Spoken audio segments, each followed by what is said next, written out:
کیونکہ وہ رسولوں میں سے پہلا شہید تھا جس نے مسیح کے لیے اپنی جان دی، اور پھر اس کے بعد شہیدوں کی قطار لگ گئی، انہوں نے اس سے حوصلہ پایا، جنہوں نے یعقوب کو یاد رکھا جو مارا گیا، جبکہ پترس کو قید خانہ میں ڈالا گیا اور وہ باہر آ گیا، اور بالکل اسی طرح قید میں جا کر واپس آ کر دوبارہ خدمت کرنے والے بہت سے لوگ تھے۔ بس یہی کرنا ہے کہ خدا کے نزدیک رہنا ہے اور اس سے یہ پوچھنا ہے کہ اس کا جلال مصیبت سے چھڑانے میں ہے یا پھر اسے برداشت کرنے کی قوت دینے میں ہے، کیونکہ ہمیں خدا کو جلال دینا ہے۔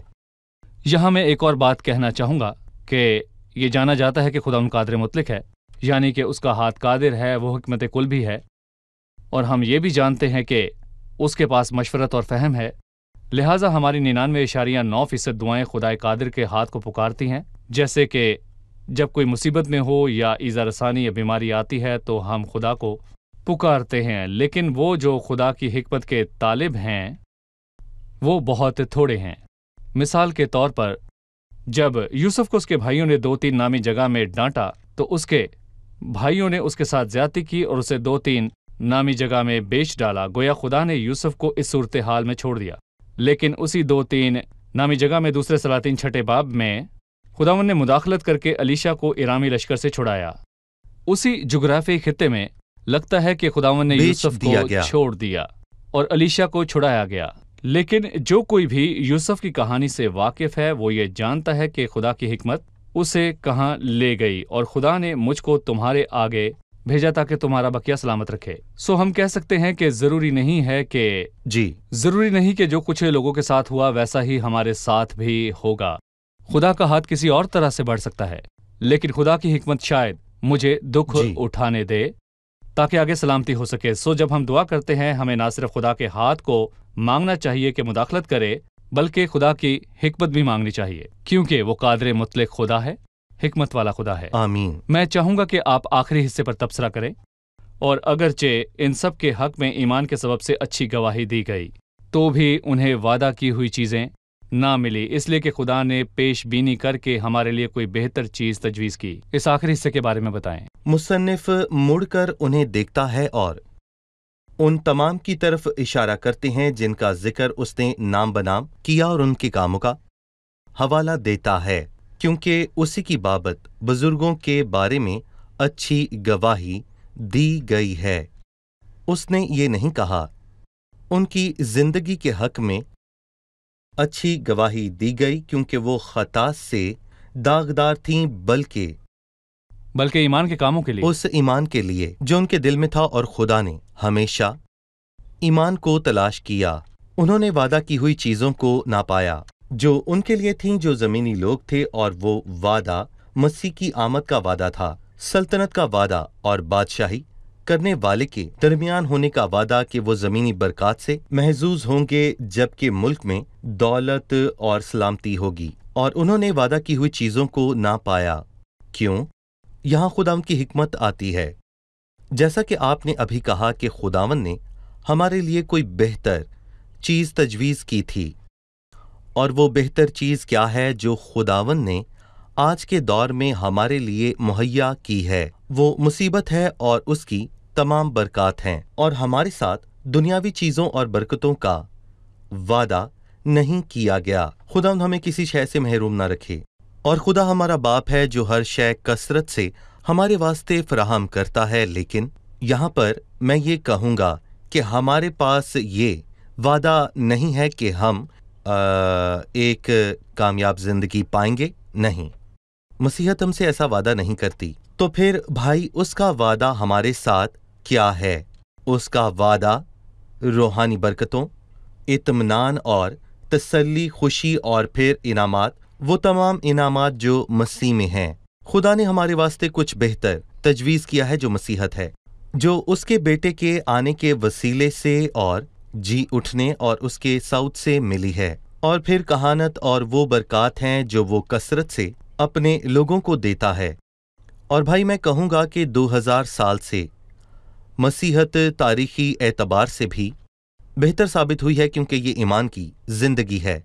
تاریخی، فلسفی اور اخلاقی طور پر مسیحت بہتر ہے۔ خدا نے ہمارے لیے بہترین چیز تجویز کی ہے۔ پھر وہ کہتا ہے تاکہ وہ ہمارے بغیر جی کامل نہ کیے جائیں گے جن کی بات وہ کر رہا ہے۔ وہ سب لوگ سو چکے ہیں اور ان کی روحیں فردوس میں ہیں۔ اور یہاں پر جس کاملیت کی وہ بات کرتا ہے کہ ان کی روحیں جسموں میں بحال کی جائیں گی تاکہ وہ اپنی اسی حالت میں لوٹ سکیں جس میں خداوند نے انہیں تخلیق کیا ہے، یعنی جسم، اور اس کے اندر ایک روح ہے، اور اب ان کی روحیں فردوس میں ہیں۔ لیکن جب مسیح آئے گا تو وہ بھی جسم پالیں گے اور ہم سب اکٹھا ہوں گے۔ وہ ہمارے ساتھ کامل کیے جائیں گے، وہ ہم سے پہلے نہ جائیں گے۔ چلیے ہم حاضرین سے ایک اور سوال لیتے ہیں۔ اس باب میں ایمان کے تمام سورما پرانے عہد نامے کے ایماندار ہیں۔ آج باوجود ہمارے اندر ایمان ہونے اور روح القدس کے ہم میں سکونت کرنے کے، ہم ان کے ایمان کے عظیم درجے تک نہیں پہنچ پائے۔ ہم ایسے ایمان تک کیسے پہنچ سکتے ہیں جو پرتاثیر ہو؟ اہم سوال، کیا کہیں گے؟ یہ باب میں کہوں گا کہ بھائی ایمان کو قائم کرتا ہے اور ہمیں کئی حقائق بتاتا ہے، اور میں کہوں گا کہ پہلی حقیقت یہ ہے کہ ایمان اعمال سے ظاہر ہونا چاہیے۔ دوسری بات یہ کہ ایمان کی راہ میں مشکلات آتی ہیں، اور میں یہاں پر تمام ایمانداروں سے یہ کہنا چاہوں گا کہ ایمانداروں کو یہ توقع نہیں کرنی چاہیے کہ ان کی راہیں پھولوں کی سیج کی ہوں گی۔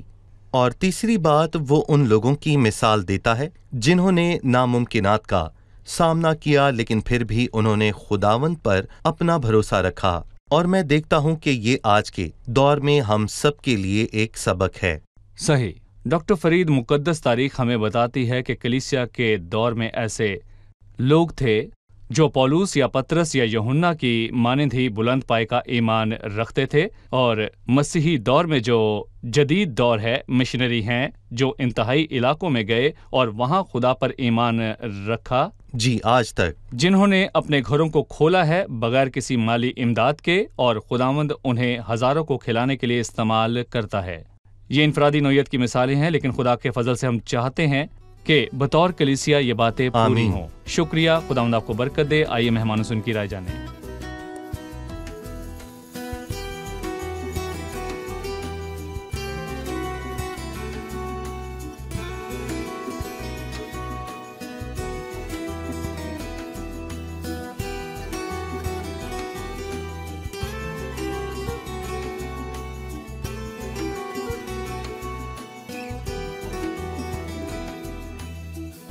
گیارہویں باب میں مصنف جدون کو ایمان کا سرما کہتا ہے۔ جدون کی زندگی میں ایمان کس طور پر ظاہر ہوا؟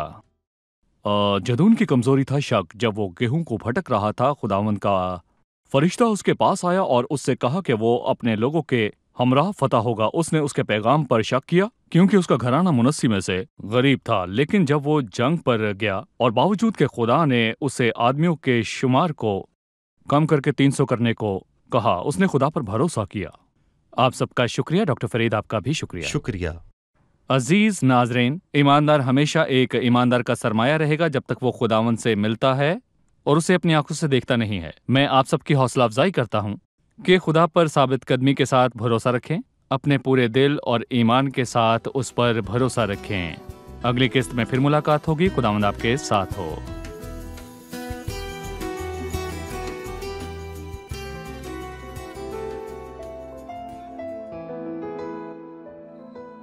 تیرا کلام رہے گا قائم، پہاڑ جب نہ رہے خدایا، تیرے منہ کی ایک بات بھی ٹلے گی نہ، چاہے کچھ بھی ہو۔